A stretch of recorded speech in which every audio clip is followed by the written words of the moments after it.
మాజీ శాసనసభ్యులు, మాజీ మంత్రులు మేమందరం ఒక రిప్రజెంటేషన్ బృందాన్ని ఏర్పాటు చేసుకొని డీజీపీ గారిని కలవాలనే ఉద్దేశంతో రావడం జరిగింది. డీజీపీ గారిని కలవడం కోసం వారిని మేము అపాయింట్మెంట్ అడిగాం. ఫోన్లో వారి పిఎన్ఓ గోవిందరావు గారు 4:35 వస్తే వారు మీతో కలుస్తారని, తరువాత వారు సెక్రటేరియట్కి వెళ్ళిపోతారని చెప్పారు. హుటాహుటిని బయలుదేరి 4:30 కూడా మేము అక్కడికి చేరుకున్నాం. చేరుకున్న తర్వాత ఏం జరిగింది అనేది నేను చివరిలో చెప్తాను. మేము ప్రధానంగా వారిని రిప్రజెంట్ చేయాలనుకుంటున్నటువంటి అంశాలు 2. ఒకటి, మాజీ శాసనసభ్యుడు, మొన్న గన్నవరంలో వైఎస్ఆర్సీపీ అభ్యర్థిగా పోటీ చేసి ఓటమి పాలైనటువంటి వల్లభనేని వంశీని ఈరోజు ఉదయం తెల్లారుజామున బహుశా 6 గంటలకో 5 గంటలకో హైదరాబాదులో వారిని అరెస్ట్ చేసినట్టుగా మీడియా ద్వారా మాకు సమాచారం అందింది. ఆ తరువాత వారు అసలు ఎందుకు అరెస్ట్ చేశారో మాకు అర్థం కాలేదు. కారణం ఏంటంటే ఆయన ఒక కేసులోనూ 2 కేసుల్లోనూ ముద్దాయిగా ఉన్నారు. ముఖ్యంగా గన్నవరం తెలుగుదేశం పార్టీ ఆఫీసు మీద దాడి జరిగిన కేసులో వారు ముద్దాయిగా ఉండటం, దాని మీద ఆయన కోర్టుకు వెళ్ళడం, ఆయనకి యాంటిసిపేటరీ బెయిల్ ప్రొటెక్షన్ ఇవ్వటం కూడా జరిగింది. కాబట్టి ఆయన అరెస్ట్ చేసినటువంటి అవకాశం లేదనే అభిప్రాయం మాకుంది. కానీ ఉదయాన్నే అరెస్ట్ చేశారనే వార్త తెలియగానే ఎందుకు అరెస్ట్ చేశారో అర్థం కాక ఆశ్చర్యపోయాం, దిగ్భ్రాంతి చెందాం. దీనికన్నా ముందు 2 రోజుల క్రితం ఒక సంఘటన జరిగింది. అదేమిటంటే ఈ వల్లభనేని వంశీ గారి మీద, వైసీపీ కార్యకర్తల మీద, తెలుగుదేశం పార్టీ ఆఫీస్ మీద దాడి జరిగిందని ఏదైతే 2022లో కంప్లైంట్ ఇచ్చారో ఆ కంప్లైంట్ ఇచ్చినటువంటి వ్యక్తి సత్యవర్ధన్ అనే వ్యక్తి మొన్న హఠాత్తుగా కోర్టు వారి దగ్గరికి వెళ్ళి పబ్లిక్ కోర్టులో మ్యాజిస్ట్రేట్ ముందు ఆయన ప్రాసిక్యూషన్ చెప్పేదంతా అబద్ధమని, తానిచ్చిన కంప్లైంట్ అది కంప్లైంట్ రూపంలో ఇవ్వలేదని, కేవలం ఏదో సాక్షి సంతకం పెట్టమంటే నేను వెళ్ళానని, వెళితే వారేదో రాసుకుని సంతకం పెట్టారనే విషయాన్ని గౌరవ న్యాయస్థానం ముందు చెప్పారు. ఇక్కడ బయట చెప్పింది కాదు.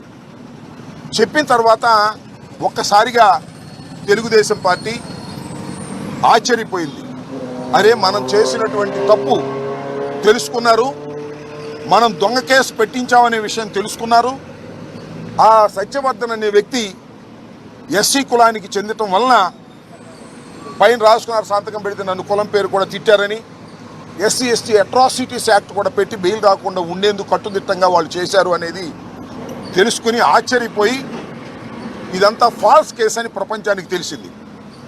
దానిలో తెలుగుదేశం వారు, లోకేష్ గారు, చంద్రబాబు నాయుడు గారు వీళ్ళందరూ కుట్ర చేసి ఈ సత్యవర్ధన్ తమ్ముడు అన్నో అరుణ్ అనే ఆయన్ని వాళ్ళు పట్టుకుని మా తమ్ముడి చేత బెదిరించి కిడ్నాప్ చేసి వంశీ వీళ్ళందరూ కూడా ఈ తప్పుడు స్టేట్మెంట్ మ్యాజిస్ట్రేట్ దగ్గర ఇప్పించారని ఒక కట్టు కథను అల్లి అది కేసు పెట్టి తెల్లారి అరెస్ట్ చేశారంట. ఇది విచిత్రమైన విషయం.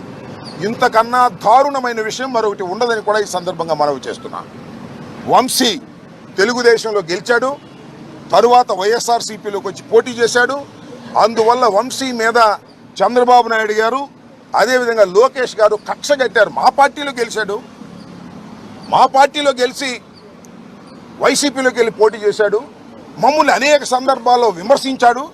మా పార్టీలో ఉండి మా సామాజిక వర్గానికి చెందినటువంటి వ్యక్తి మమ్మల్ని దూషించడం ఏమిటి, మమ్మల్ని రాజకీయ విమర్శ చేయటం అనేది ఏమిటి అని కక్షగట్టి అనేక పర్యాయాలు వారి ప్రభుత్వం అధికారంలోకి వచ్చిన తర్వాత దాడులు చేయడానికి ప్రయత్నం చేశారు.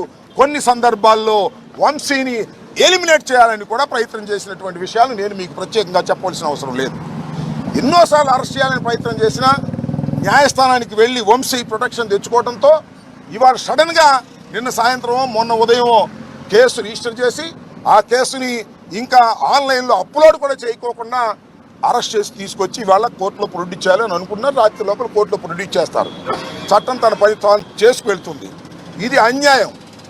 పోలీసు వారు తెలుగుదేశం పార్టీ వారితో కుమ్మక్కై వంశీని అరెస్ట్ చేశారనే విషయాన్ని డీజీపీ గారికి చెప్పే ప్రయత్నం చేస్తున్నాం. అంతేకాదు, పొద్దు నుంచి ఎవరిని కలవనీలా. వారి సతీమణి వెళ్తుంటే ఆమెను అడ్డగించారు, ఆమెను వెళ్ళనీయలేదు.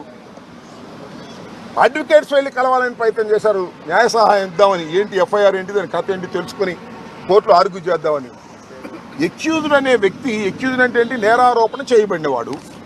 నేరారోపణ చేయబడిన వాడే తప్ప నేరస్తుడు కాదు ఎవరైనా సరే, ఇంక్లూడింగ్ చంద్రబాబు కూడా, ఎవరైనా, జగన్మోహన్ రెడ్డి గారని ఏదైనా. అయితే అలాంటి వ్యక్తిని కలుసుకోవడానికి కూడా మీరు పోలీసులు ఎలవ్ చేయట్లేదంటే ఇది దుర్మార్గం, రాక్షస పాలన. దీన్ని మీరు దృష్టిలో పెట్టుకోవాలని డీజీపీ గారికి మేము ఇవ్వాలని ప్రయత్నం చేశాం. మా ప్రయత్నం చేశాం.